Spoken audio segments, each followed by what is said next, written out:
Yo, what's going on, guys? It's Krondor here from the Nerd Factor, and today I'm reviewing a little game called Not the Robots.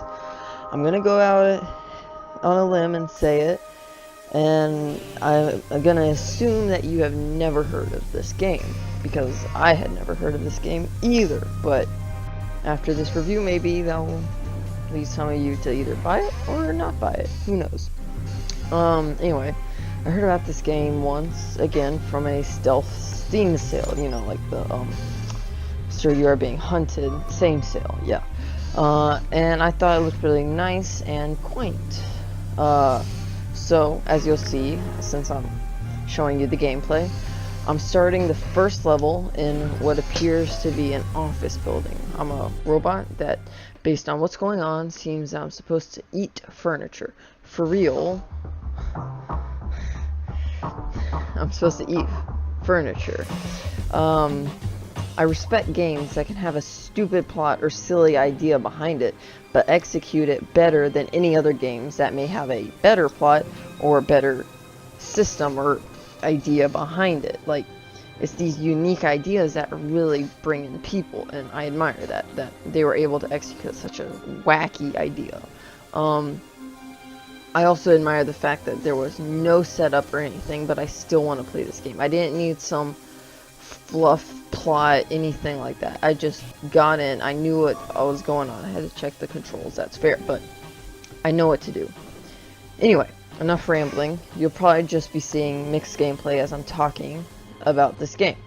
Probably one of my first playthroughs, I don't know.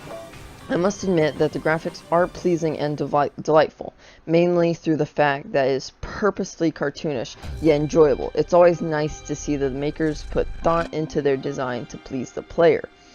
It's not necessarily a serious design, you don't, like, they're not special care into it, but you can tell that thought went into making it pleasing to the eye.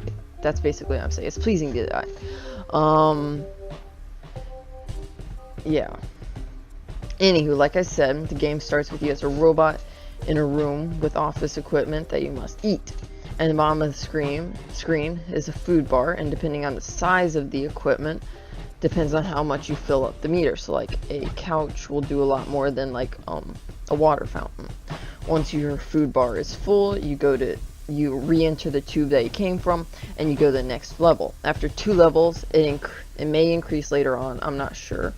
But anyway, you go to the next office building. Sounds pretty easy, right? Well, sort of. Every few levels or so, the difficulty increases slightly, eventually to a point where you're wondering if it's even possible to complete. However, as you'll see in my gameplay, if I just had the patience, I could probably have lasted longer, which is another distinguishing feature about this game. You acknowledge its difficulty, you acknowledge it's hard, but at the same time, you believe and you know you can get further, you can improve, you can grow, you can take your time.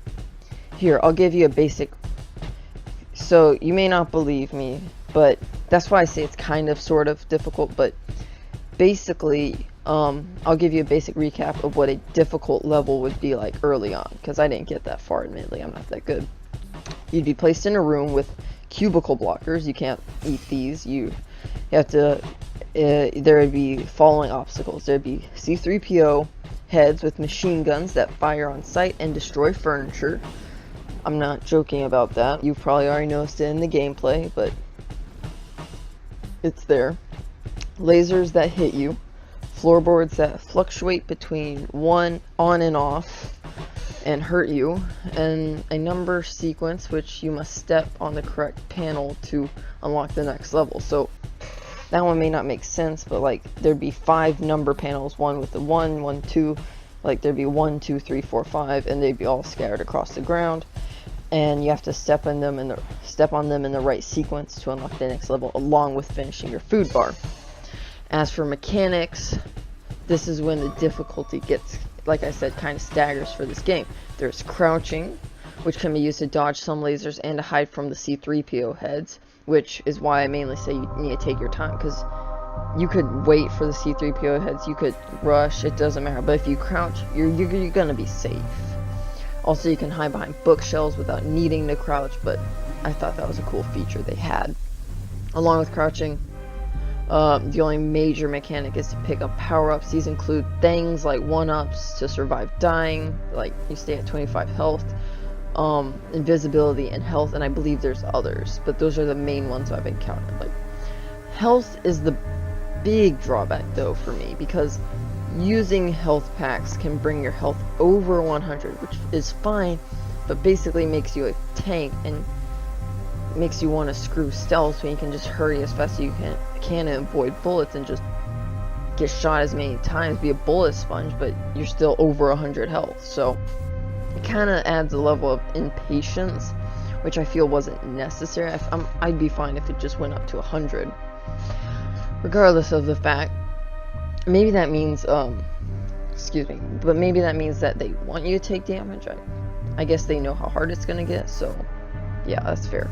Regardless of this fact, the game has a deep underlying story that's very interesting, despite the fact they don't really get this game for the story.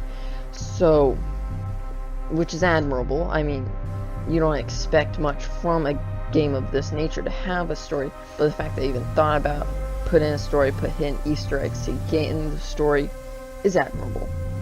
But I'm not gonna glorify it based on a story, and I'm not gonna tell you, so you can find that out on your own.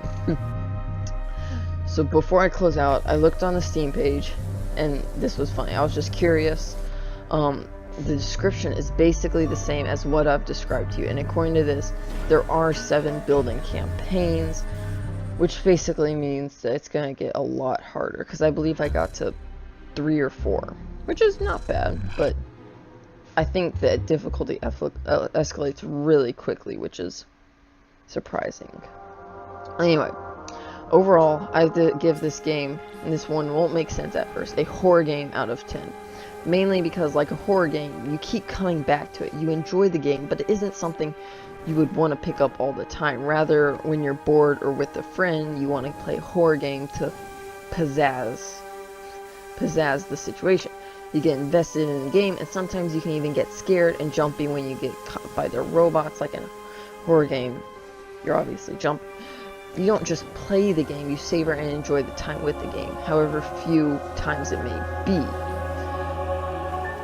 Thanks for watching. My name's Condor, and don't forget to like, subscribe, and check out the content from my friend JJ on the same channel. He does awesome reviews of phones and other similar devices.